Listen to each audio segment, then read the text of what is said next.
Olá, seja bem-vindo ao Silvestre Cast, o podcast oficial do Hospital Adventista Silvestre. Você conhece o nosso hospital? Estamos localizados no bairro Cosme Velho, no Rio de Janeiro. E nós temos umas 2 unidades, uma em Itaboraí e outra no Botafogo. Você, se quiser agendar um exame ou então uma consulta, você pode ligar nesse número que está aparecendo no seu vídeo. Hoje nós estamos recebendo aqui no estúdio o pastor Renan Castro, trabalha aqui na capelania do Hospital Adventista. Nós vamos falar sobre um assunto muito importante, que é a violência contra a mulher e o projeto Quebrando o Silêncio. Pastor, seja muito bem-vindo ao Silvestre Cast. É um prazer, Patrícia, estar aqui com vocês também. É maravilhoso, né, a gente poder não falar desse tema, que é um tema muitas vezes complicado, mas poder alarmar as pessoas para precaver, quem sabe, futuros desencontros, né, e adversidades. Então, é um tema que é necessário falar sobre isso, muito importante. É bom ver que o hospital está com essa iniciativa, né? Pois então, a gente estava pesquisando um pouquinho antes do podcast, né? E a gente descobriu que no Rio de Janeiro existem muitos casos de violência contra a mulher. Não apenas no Rio de Janeiro. Se a gente for olhar São Paulo, vários estados do Brasil, só tem crescido o número de mulheres agredidas ou mortas por companheiros ou namorados, né? Só que não apenas isso. Esse ano, a campanha tem um foco diferente, pastor. Fala um pouquinho pra gente sobre a campanha em si, né? Quando surgiu e qual que é o foco desse ano. E porque você falou isso daí, Paty, e é interessante a gente pensar no seguinte também. Você falou sobre a questão de quantas mulheres, né, a porcentagem. Mas essa porcentagem aumenta quando a gente vai pensar em mulheres evangélicas, sabia? Eu vejo que é uma necessidade falar nesse assunto, por isso um pastor talvez falando, justamente para conscientizar a população evangélica, cristã, que essa ideia, né, de que a mulher ela tem que ser agredida ou de que não tem problema na questão da violência ou desmistificar o que realmente é e o que não é violência, é muito importante ser debatido. É justamente por causa dessa demanda que a igreja ela traz esse projeto, que é o projeto Quebrando o Silêncio. Essa iniciativa de justamente quebrar o silêncio, de poder falar sobre esse tema, conscientizar, proteger, quem sabe, e alertar mulheres que às vezes nem sabem, crianças também, que nem sabem que recebem ou são vítimas de abuso. E durante esse ano, o assunto é muito interessante, pauta de muitos assuntos também voltados na era da mídia, né? Esse ano a gente tem falado muito sobre a questão da segurança cibernética e é o tema da revista Quebrando o Silêncio desse ano, falando justamente sobre a segurança da mulher e da criança, dos vulneráveis, de homens também, mas toda a segurança que é voltada para a mídia, internet, redes sociais e afins, né? A gente sabe que tem muitos hoje termos que são utilizados que não são, assim, popularizados e é importante a gente entender esses temas, né? Como, por exemplo, sexting, como, por exemplo, a questão de criar contas falsas, fakes, para poder divulgar informação errada. Denegrir a imagem de alguém. Denegrir a imagem de alguém, né? Os fake nudes também aí, né? Que tem popularizado, que você consegue pegar o rosto de uma pessoa e colocar no corpo de uma outra pessoa, de uma atriz pornô e por aí vai. Então, isso tem sido muito corriqueiro, infelizmente, e popularizado, né? O acesso a essas ferramentas que antigamente só estavam em mãos de pedófilos e hackers, hoje é um acesso que qualquer um pode ter com a inteligência artificial. Então, a ideia da igreja é conscientizar, porque a igreja ela não tem só um papel religioso, mas ela também tem um papel social, não é? Nós vemos que as igrejas elas também estabelecem um papel social em todas as comunidades onde elas estão ali vinculadas. Então é importante falar sobre esse tema, com certeza. Agora, o senhor falou uma questão ali sobre que dentro da igreja o número é mais alto. Isso me surpreendeu, né? Porque a gente tem aquela visão de que a igreja tem pessoas que procuram ser mais corretas, né? E agora falar que esse número aumenta na igreja, eu fiquei alarmada. Então, só para a gente relembrar, que tipos de violência existem né? Porque são vários tipos de violência. E só muda o lugar. A campanha fala do lugar específico, mas não muda o tipo de violência. É isso? Exatamente. A gente está falando sobre violência na internet, mas existe violência em todos os âmbitos, né? De acordo com a revista Folha, né, a revista ela divulgou que mais ou menos 43% das evangélicas sofreram ou sofrem abuso, tanto sexual quanto também físico. E eu percebo que existe aí más interpretações, muitas vezes, de muitos versículos bíblicos que são utilizados como desculpa. E eu acho que pior do que a desculpa do agressor de utilizar a Bíblia para poder agredir alguém, seja verbalmente, emocionalmente, seja virtualmente, é quando a vítima ela sente que ela tá fazendo isso porque Deus mandou, porque ela aguenta isso porque Deus mandou. E não é a vontade de Deus. A Bíblia é clara sobre isso, né? Em vários momentos, a Bíblia ela coloca a mulher ela para ser amparada, para ela ser cuidada. Então, quando a gente olha para a mulher como que se a mulher ela tivesse abaixo do homem no sentido de que ela tem que ser dominada fisicamente e emocionalmente pelo homem, não é isso que a Bíblia está falando. Quando a Bíblia fala sobre a mulher ser submissa, ela também fala para o homem ser submisso de uma outra forma, de uma outra linguagem. Na verdade, a Bíblia até fala, olha, o corpo da mulher pertence ao homem, mas o corpo do homem também pertence à mulher. Então, o que isso significa? Uma relação mútua. Não é uma relação onde um está acima do outro, no aspecto de que eu posso agredir você, eu posso fazer o que eu quiser com você, e você vai ter que aceitar porque é o que Deus quer. Não é isso que a Bíblia fala, não é isso que Deus pede. E isso precisa ser trazido à tona nas nossas igrejas, porque homens, é claro, que eles não têm uma preocupação em obedecer a Deus, usam como desculpa muitas vezes a Bíblia para poder realizar esse tipo de ação. E a gente percebe que qual que é o pior? É a minha maior preocupação quanto a isso. É que quando a gente está na igreja, ainda usa o assunto de que o inimigo fez isso comigo. A gente muitas vezes coloca a culpa não no homem, não coloca a culpa no agressor. Eu falo homem porque a maior porcentagem das agressões são masculinas, né? Infelizmente. Mas eu estou falando em todos os aspectos, né? Existem agressões também de mulheres, existem agressões psicológicas em vários sentidos. Mas a gente percebe que quando a gente fala no ambiente religioso sobre esse tema, muitas vezes muda a fonte de, não, o problema não é o agressor, o problema é Satanás. Entende? Quando na verdade... Não deixa de ser, né? Não deixa de ser porque é por causa do pecado. Só para quem está entrando agora, né? Para você que está entrando no podcast agora e quer saber um pouquinho mais sobre esse projeto, né? O pastor vai explicar para a gente agora, em poucas palavras, o que é o projeto Quebrando Silêncio, quando surgiu, né? Então, o projeto Quebrando Silêncio ele é uma iniciativa da Igreja Adventista em todos os âmbitos. Nós temos hospitais, nós temos também canais de televisão, temos colégios e temos as igrejas.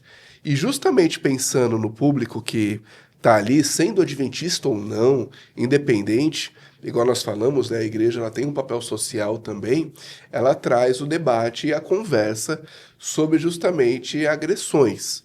Seja agressão contra a mulher, seja agressão contra um vulnerável, quando, por exemplo, crianças, seja essa agressão dentro de casa, seja essa agressão virtual.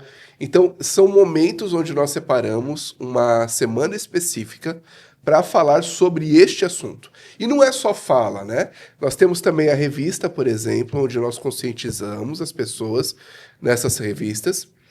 Nessa revista vai trazer muitos assuntos sobre o que você pode fazer quando você é vítima de um assédio em todos os níveis, o que você pode fazer para se precaver desses assédios, por exemplo, com seus filhos que estão sujeitos a isso nas redes sociais. Essa revista ela também traz dicas de como você pode alertar outras pessoas e o que fazer quando descobrir ou saber, ter um conhecimento de uma pessoa que é próxima a você que sofre algum tipo de abuso, né? Como você chegar nas autoridades para falar, até que ponto, aonde você pode, o que você não pode. Então, nós temos essas revistas, são realizadas muitas vezes também aqueles... Passeatas, né? Exatamente, passeatas, né? Muitas vezes são feitas também, por exemplo, encenações teatrais no meio do farol, quando o pessoal para com o farol, claro, sem pedir dinheiro, sem nada, né? É só para conscientizar a população. E dessa forma, né, trazer esse assunto que muitas vezes é um tabu dentro de toda a esfera, não só religiosa, mas também pública e social, né? E a gente poder tanto alertar as pessoas, como também ajudar aquelas pessoas que passam por essas situações, né? Para acolhê-las também de alguma forma. Existem diversos projetos que visam proteger essas pessoas, tanto mulheres quanto crianças, homens também que sofrem por abusos e por aí vai. Então, essa iniciativa da igreja ela acontece todos os anos com vertentes diferentes.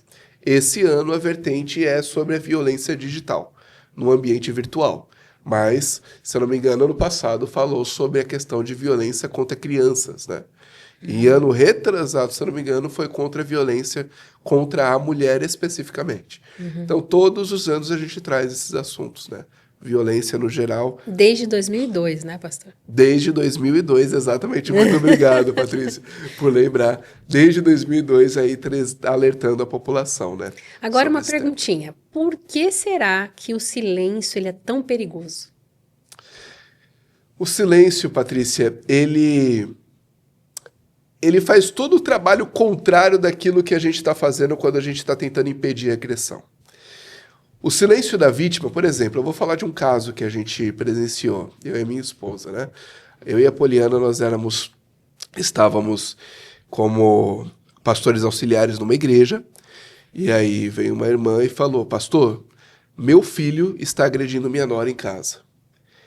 E a minha nora, ela não tem forças de poder ir denunciar. E nós chegamos lá para conversar com ela, tentei conversar com ele, não quis conversa, ele saiu de perto, fui conversar com ela, ela se abriu para minha esposa, principalmente. E eu achei interessante que a mãe, né, trouxe essa pauta, na verdade a mãe dele, né, que muitas vezes não acontece.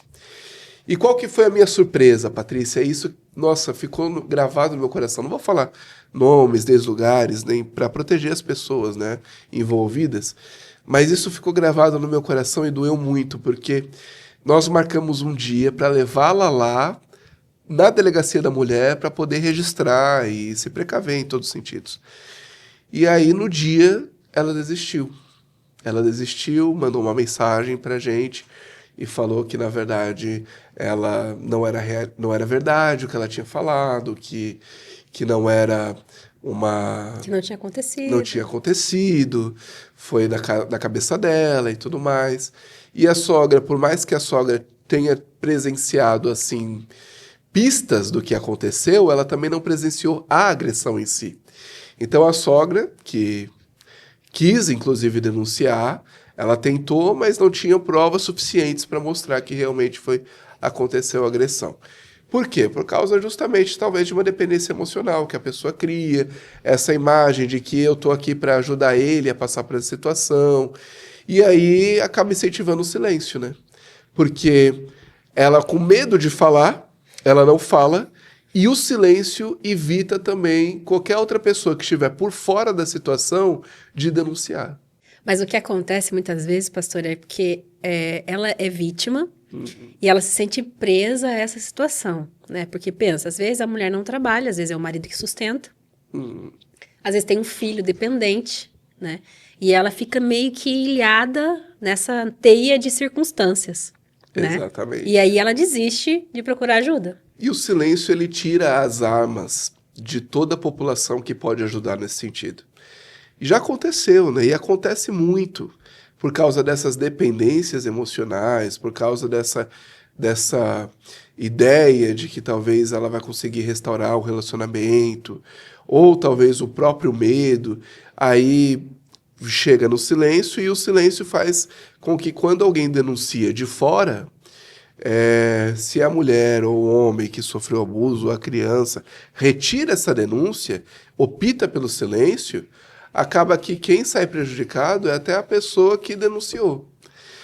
O silêncio ele é destrutivo, só que tudo bem, ele pode ser destrutivo para a população, pode ser destrutivo para aquele que denunciou, mas ele é muito mais destrutivo para a vítima que está passando pela situação. Então, por isso que a maior importância do projeto é dar força para a vítima para que ela quebre o silêncio.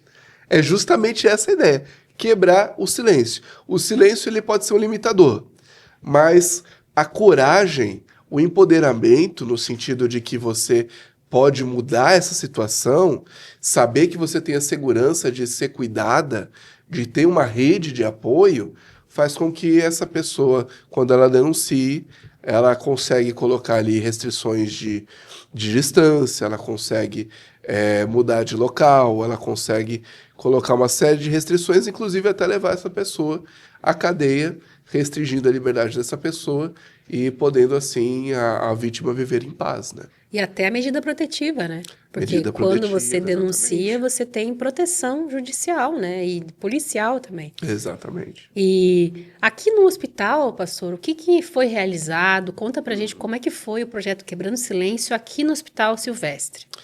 Aqui no hospital, por mais que seja um hospital, a gente pensa o seguinte, né? Nossa, mas como trazer isso para cá, né? Duas coisas muito interessantes, dois projetos que foram realizados aqui para conscientização e esse empoderamento daquelas pessoas que passam por essa situação que nós muitas vezes não sabemos. Às vezes um colega de serviço seu pode passar por essa situação e você não sabe porque não fala, não é? Mas essa ideia de empoderamento para encorajar essas pessoas foi feito dois projetos aqui no hospital. O primeiro foi a entrega da revista, né? Quebrando o Silêncio, como eu falei para vocês, a revista aqui tem todas as informações trazendo essa ideia de caminhos, né, alternativos, ajudas, né? Para a gente conscientizar e tomar decisões, e também palestras que foram realizadas aqui. Desde o culto nosso de terça, quarta-feira também, né? Que foram realizados ali falando justamente sobre a questão da importância da mulher de visão bíblica, para quebrar esse estigma, né, de que a mulher religiosa ela tem que receber agressão e ficar calada. A gente quebra isso trazendo a Bíblia e também, né, trazendo convidados especiais da própria prefeitura que vieram aqui no hospital falar para a gente desse tema para os nossos colaboradores também. Que interessante, né? Saber que a gente tem o conhecimento e também a prática, né? Porque a prática faz total diferença, né? Na ajuda às pessoas que passam por isso. E agora, como ajudar uma pessoa que esteja passando por esse tipo de violência, né? A gente sabe que muitas vezes a própria pessoa não quer ajuda, porque ela pensa, porque ele vai mudar, porque existe um chamado ciclo da violência, né? Se você quiser comentar um pouquinho sobre isso, pastor, claro. Como é que funciona esse ciclo da violência e como sair dele? É muito interessante a gente perceber como que começam muitas vezes as agressões, porque não começa simplesmente com uma agressão física, uma agressão escancarada. Começam com manipulações, né? Em todos os âmbitos. Falando sobre violência virtual, por exemplo, numa amizade que depois pede um nude, pede alguma coisa, e aí em troca começa a cobrar favores. Numa violência, por exemplo, de uma mulher dentro do casamento, começam com carinhos, com um relacionamento, vamos dizer assim, ideal, para depois começar com manipulações. Olha, eu sou a melhor coisa que você pode ter na vida, eu sou a melhor coisa que você vai conseguir, você não é capaz se eu não te ajudar. Essa ideia de que o agressor ele começa a ganhar esse poder, ele começa a se empoderar e ele começa a desempoderar a vítima. Ele que começa... é psicológica. Exatamente. Ele começa justamente denegrindo, desvalorizando, fazendo a vítima achar que ela está sujeita àquilo e que o escape dela é ele, entende? É o agressor. E aí faz com que ela comece já, nesse pensamento, criar uma dependência emocional. Ela já começa a se tornar dependente. Muitas vezes, o agressor, ele traz essa dependência para todos os âmbitos da vida da pessoa. o dependência financeira, dependência emocional, dependência espiritual, entendeu? Em todos os sentidos. Vai trazendo, é como se ele se infiltrasse em todos os âmbitos, né? Começa a querer ter as senhas de todas as contas e coisas que a pessoa tem. Não é errado você compartilhar a senha com seu cônjuge e por aí vai. O problema fica quando o cônjuge começa a obrigar você a passar essas senhas, a obrigar você a ter esse acesso na sua vida e delimitar o que você tem que fazer ou não. Né? Então, você vai postar isso daqui que eu estou falando para você postar. Você vai retirar isso daqui que eu estou pedindo para você retirar. É claro, eu não concordo com o que meu cônjuge está postando. Então, senta e conversa, entende? Quando existe esse diálogo, o que é o diálogo? É o respeito. Eu entendo que você é um ser consciente, pensante, eu sou um ser consciente, pensante, então a gente vai resolver os problemas conversando e sendo conscientes.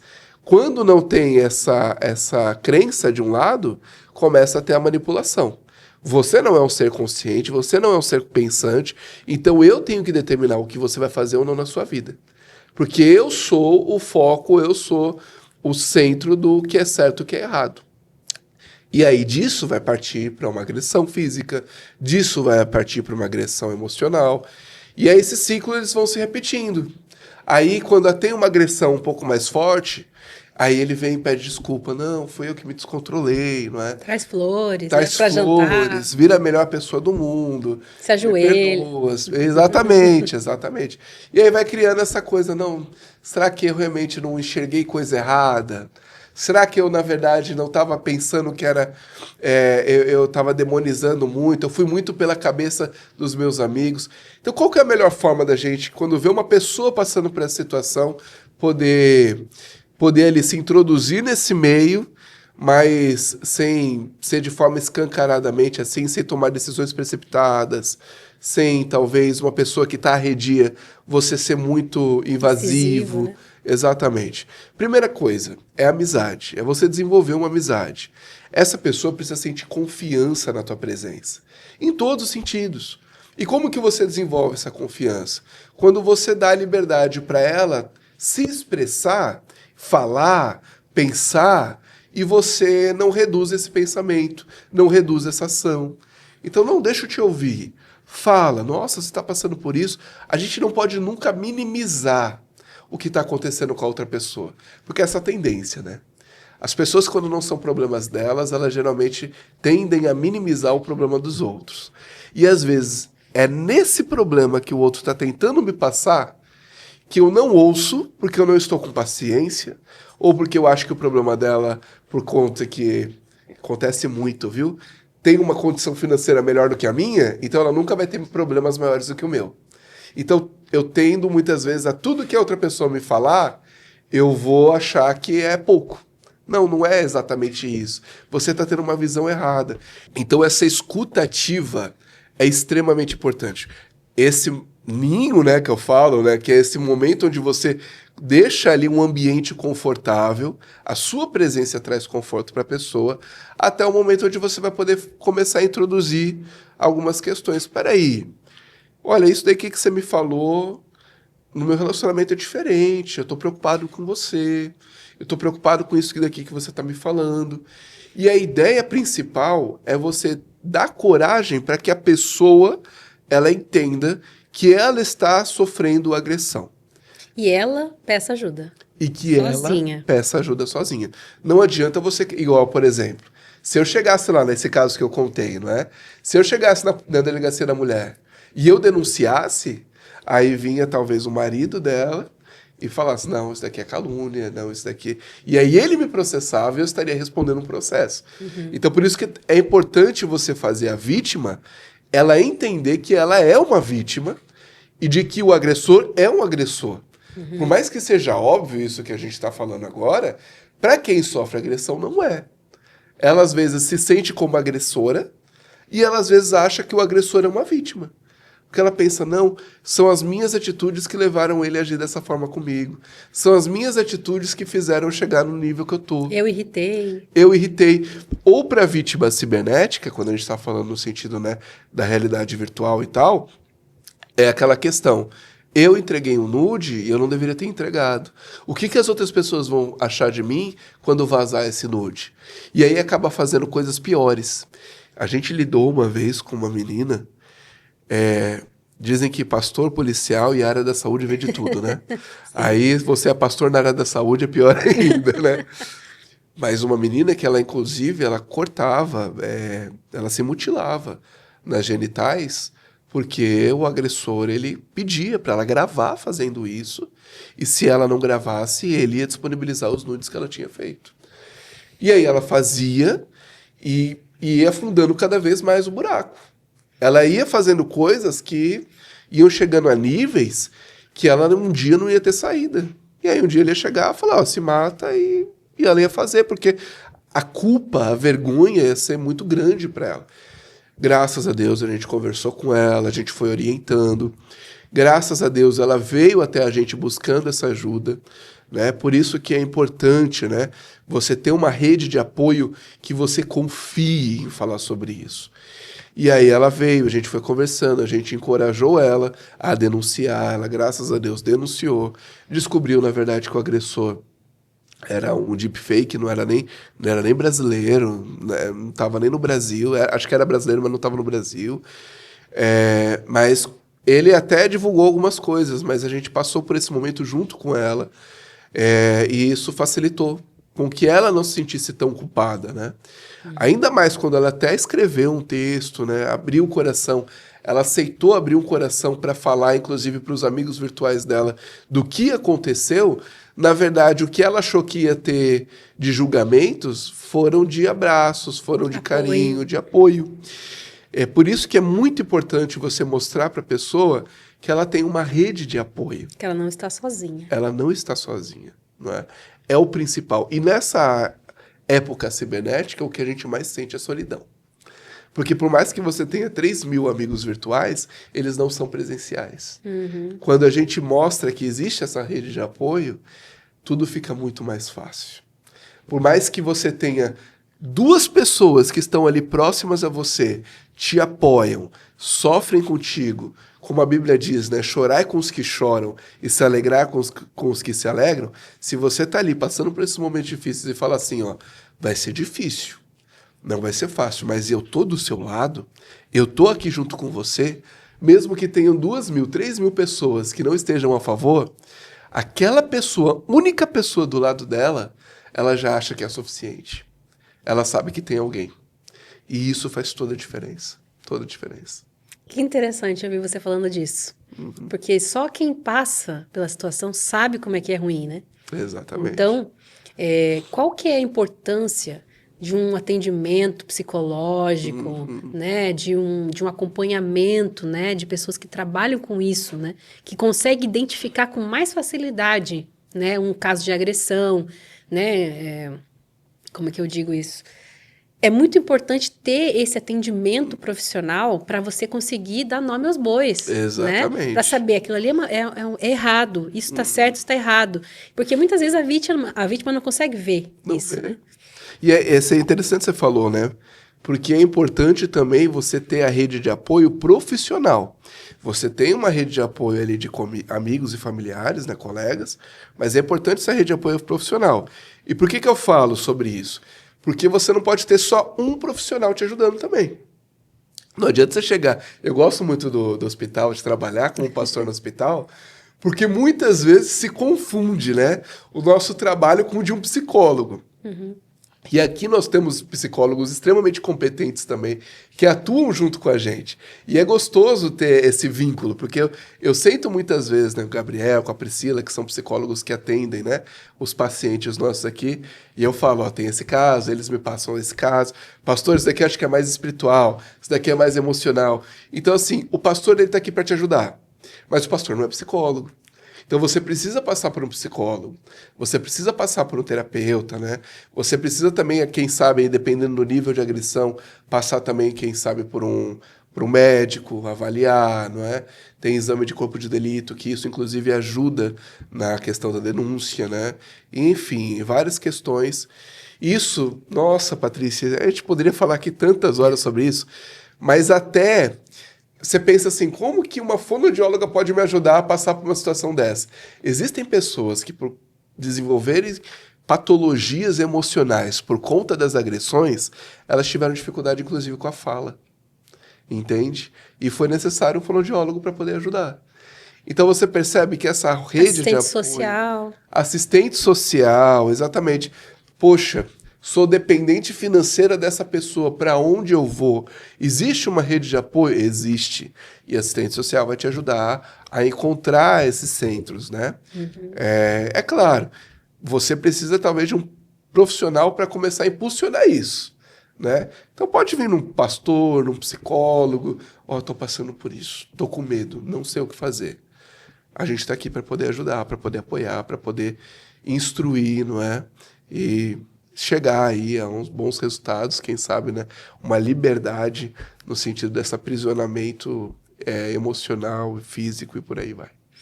Agora, para a gente encerrar, pastor, o que você diria para uma vítima, né, que está assistindo agora o podcast ou ouvindo no Spotify e está passando por isso agora, né? O que essa pessoa pode fazer? Como ajudar, né? Olha, eu não sei qual que é a sua realidade, mas eu sei que essa é uma realidade onde você se sinta muito aprisionado. E por mais que não pareça, mas buscar ajuda é o único caminho para a liberdade.